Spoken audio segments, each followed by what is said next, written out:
How we doing, guys? Welcome along to another Project Motor Racing video. So we're going to discuss the 1.5.0.1, bit of a mouthful, which was the patch that they brought out on Friday, just past 28th of November.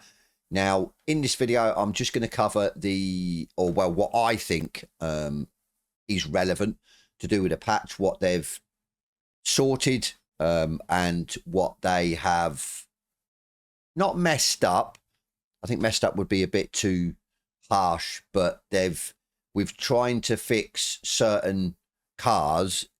For me, they've then ruined a few others. There is ways around it. I will explain it in this video to sort of get them back to feeling a bit more stable. But yeah, so without me waffling on too much, I'm not going to go, as you can see in front of or on the screen, I'm not going to go into everything that they've fixed, because as you can see, you can clearly sort of go to their site, read it, but as you can see, they've fixed a lot. So for me, straight out of the box, it's great to see that they're on it. They're trying to rectify their issues.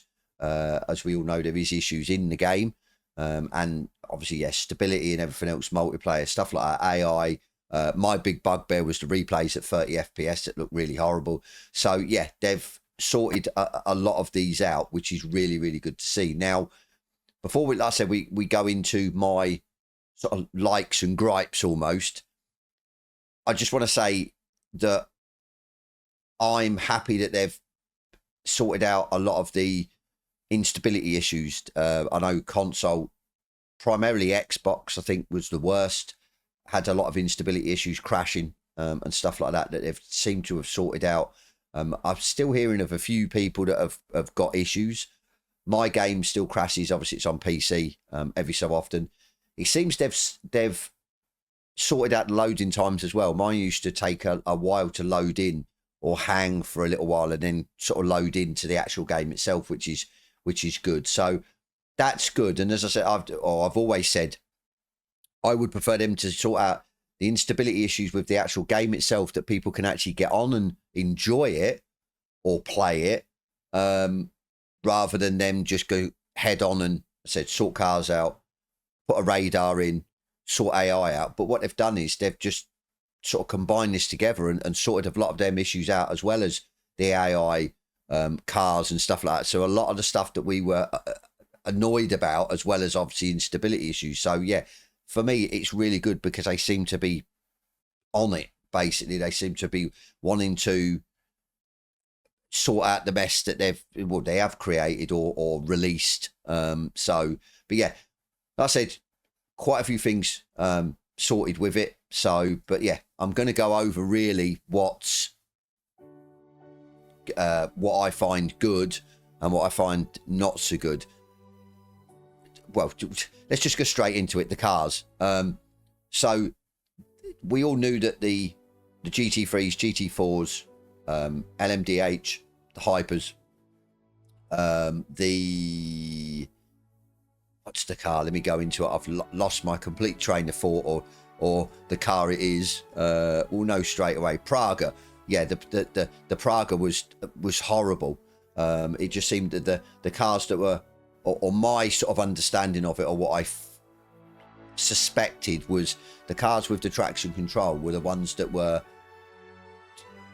not good. There was some, like especially the GT3's, issues with the traction control, the way it was sort of cutting in, kicking in, what it was doing, whether you were running low traction control or high traction control. Now, they seem to have remedied this. I wouldn't say a fix, I wouldn't say 100% sorted, because they're not, but they are a lot more drivable. We did a test on stream, and the GT3s, like I said, they were a lot better, especially ABS. The ABS was as soon as you were leaning on it or stamping on your brake into a braking zone, it was keeping the car straight under braking, which it wasn't doing before. It was kicking out, and that's why we remedied that myself with upping the clutches. Same with the LMDH and stuff like that, and it seemed to fix that issue. Now they've sorted this out with obviously upping the upping the clutches. Whatever they've done in game or the code or whatever. So that's good. And like I said, GT3s, GT4s, they feel a lot better, but they're not 100%. for me. The setups are helping. The free setups that you can help yourself pretty much in the actual game, the download section, do help a lot.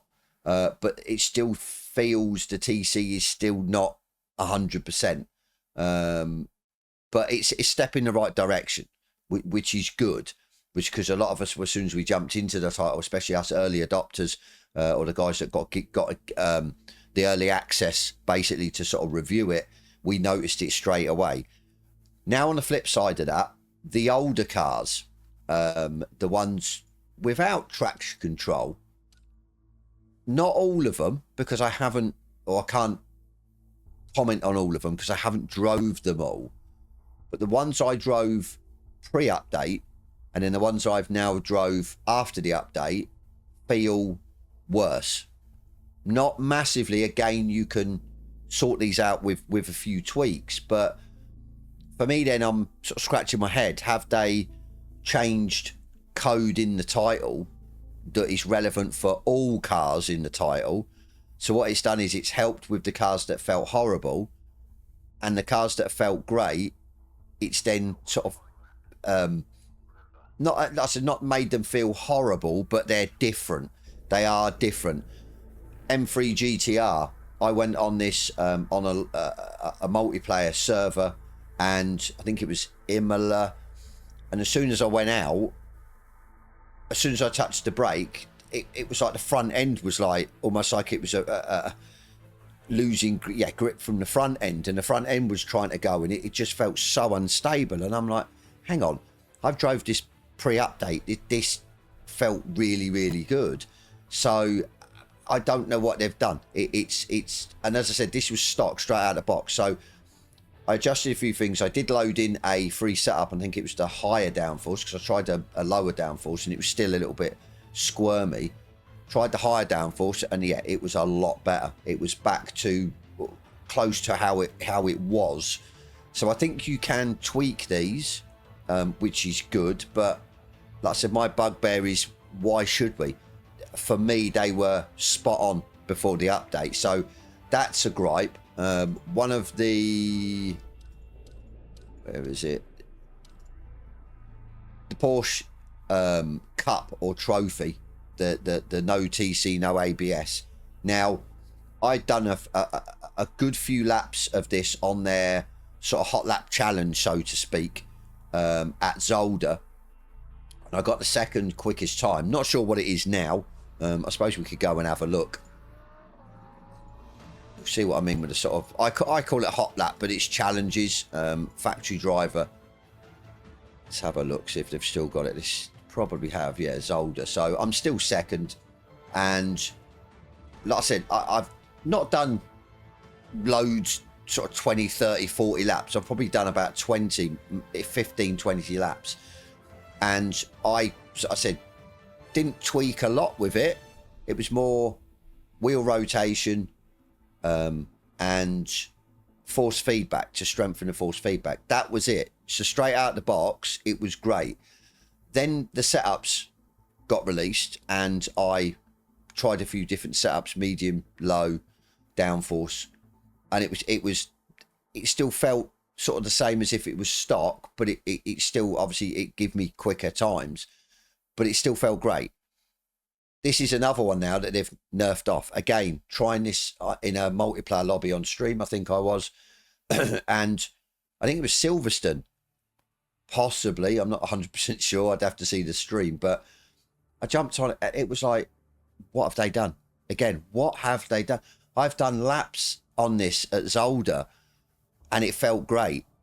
Pretty much straight out the box. And now I've got to tweak a lot more in it. Almost like what I had to tweak with the GT3s, the LMDHs and stuff like that to make it feel more drivable. So, yeah, it's annoyed me to an extent that it means we have to then fiddle with these to get them back to sort of somewhere around where they were before the update.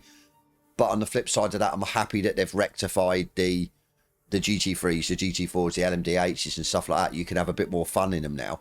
MX5 seemed the same, which is but it's a slower car, I suppose. So maybe that's, yeah, that's why it doesn't, yeah, doesn't or I can't notice that it's different in any way, shape or form. So that's my sort of take on the cars. Great that they've listened and they've sort of rectified to a point the cars that had issues, but on the flip side of that, for me, it seems they've nerfed, or not nerfed's a bit too hard or a bit harsh of a saying. They've brought back the cars that felt great. They don't feel as great, and you've got to do a bit more. So that's the cars. Right, replays. Let's go and let's go and have a look. I suppose best bet to bring one up. I'm hoping it don't crash the game, because there's certain replays that actually crash, that I've saved that crash the game. So too sure. I'm sure I saved more, but it hasn't. So I don't know how many you can save, but let's go. I think this one's should be fine. But what they've done is, and obviously on console they've upped it to 60, because obviously there's going to be a limit on console. On PC, as you can see at the top, they've basically just give us unlimited frames on it, or whatever your spec of PC can push. So, but it just makes it a lot better. Yes, the graphics are still a little bit, the trees popping in and other weird stuff that goes on, but the actual quality of the cars, they're not. I mean, still a little bit, if I'm honest, a little bit of sort of popping and bits and pieces, but yeah, they're nowhere near as bad as what they were. For me, they almost looked like they were shimmering too much, and it just looked horrendous. So yeah, that was one of my things I wanted them to sort out, and yeah, they've sorted that out, which is like, yeah, really, really good. So I can't fault them for that. Again, they've listened to the community, so that's really good. Right, AI. Let's discuss the AI. Where can we go with the AI? No, I done a AI race at Lime Rock, and yeah, I'm really impressed.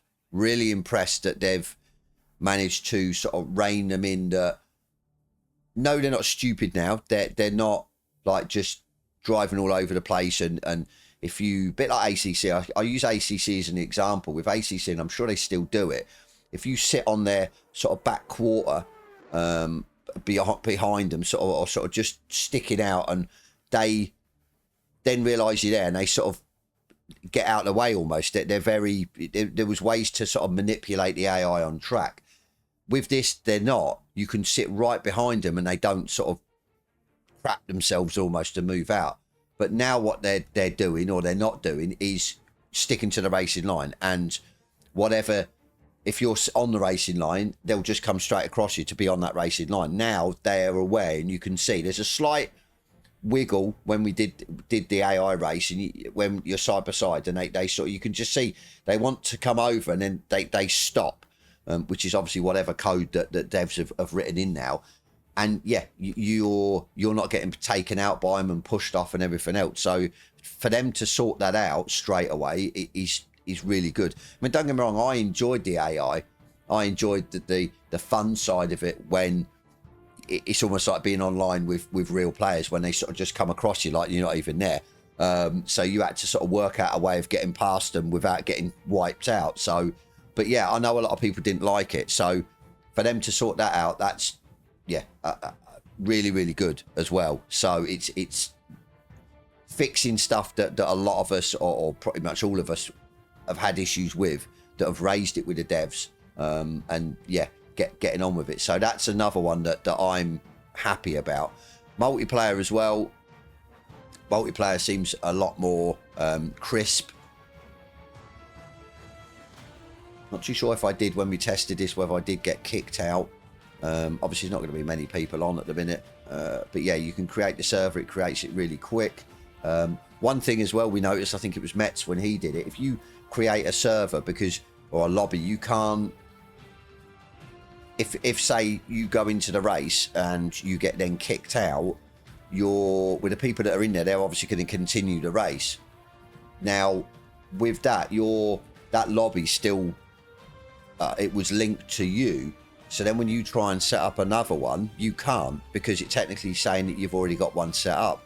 So you have to wait then for either people to completely come out of it and leave that lobby, or obviously, yeah, finish the race and everything else. So that was a problem. And now, yeah, they fixed that. I think Metz worked that out when he went on. So that's good. And as I said, it's just a lot more snappy. Yes, there's still some issues with loading in times. It usually goes on the amount of drivers that are in the lobby. That's, yeah, I mean, we tried it. We found before pre-patch, it was 15 to maybe 20 drivers was the sweet spot. If you went any more than that, if you went a 32 car grid, it would take maybe 5 minutes to load in, and then a lot of the drivers would just leave because I think it's crashed the game or it's froze. So, and then obviously when you do get in, you've got the little banner that comes up and says, so I think it's loading in cars or stuff like that, and it gives you the numbers. Now it's a lot quicker, snappy. I still think it's still a little bit off, unstable towards the sort of higher 25, 30 car grids, but as I said, you can still get in, you can set your lobbies up, it'll load the tracks quicker, and yeah, so a hell of a lot better. I think the ranked races are working as well now, which is good.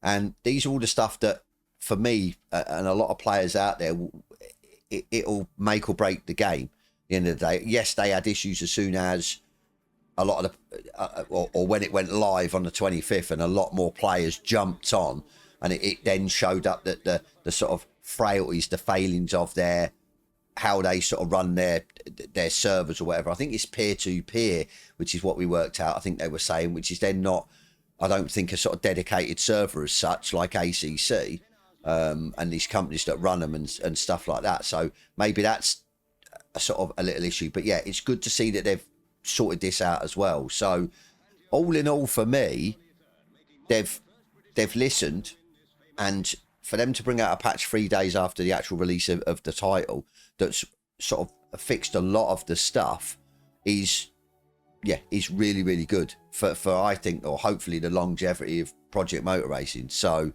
but yeah, that's it really. Like I said, I wasn't going to cover everything. I know they've added new sort of different wheels, wheelbase support, and loads of other stuff, but that wasn't sort of relevant to me. It also stuff about different things happening at certain tracks and say pit lanes and stuff like that. I'd not experienced that, so I don't really want to cover it because I can't give you my sort of full insight on it. So I've sort of just covered the points that I think relevant, or I feel relevant to me and a lot of other people. So as I said, great work from the devs. Hopefully they can carry it on, hopefully to the point that they get everything sorted and running smooth. Then they can start to look to get the radar implemented and stuff like that. But knowing or seeing this update and sort of seeing what the devs are like, they might, with the next update, get them implemented, as well as smoothing out other stuff, as well as sort of, yeah, getting it all running fine. So, but yeah, as I said, fair play to the devs. Really happy that they're on it, and they're not just sitting around sort of, yeah, doing nothing, scratching their heads and whatever. So really, really good. But yeah, hope you found this informative, guys, and I hope you guys still out there are enjoying playing it. Obviously, I will just add the caveat from this is I still think it's too expensive, especially on consoles, and I still think it's probably only worth about £30 or $35. So as I said, if you've come to this video seeing if I still or what my final thoughts are, whether you should buy it or not, know what the price it is on console. That's still, I'm still going to sit there until they've got this 100% sorted. Then I might say, yeah, everything's working now, everything's fine, it's worth the money. So yeah, that's me. That says I'm going to go. I'll stop waffling on it. Again, if you're enjoying this video, I'm enjoying Project Motor Racing. I'm enjoying making these videos, doing these live streams. We've just hit the ground running with it. We're getting loads of new subs and everything else. We're so close now. I think we're 18 subscribers away from 3,000, which is just absolutely massive for me. So yeah, such an achievement for me. And yeah, massive thank you for everyone that's come along to do with Project Motor Racing. And as I said, I take the rough with the smooth. You could be negative about it, you could be positive about it. That's entirely up to you. Everyone's got their own opinion. So, but at this present moment in time, I'm still enjoying it. I'm enjoying the multiplayer. definitely got to get on and do a bit more career, I think, because I think I'm going to enjoy that now with the AI being a little bit less aggressive. So, but yeah, that said, I'm going to go. Hope you enjoyed this video. Definitely, again, leave a comment down in the comment section below. I do read all the comments, and I do try and reply back to them as best I can. So yeah, give me your feedback on this new update. What have you found great? What have you found sort of less? I know a lot of it will be because of the cards that were working and now they're a little bit rough around the edges and you have to do a bit more sort of, yeah, sorting them out. But it is what it is. We can't have a cake and eat it, so to speak. We've asked for a lot of stuff to be sorted. It has been, but other stuff are, yeah, but it is what it is. But as I said, I'll stop waffling on, and thank you so much for watching this video. And yeah, as always, I'll catch you on the next one.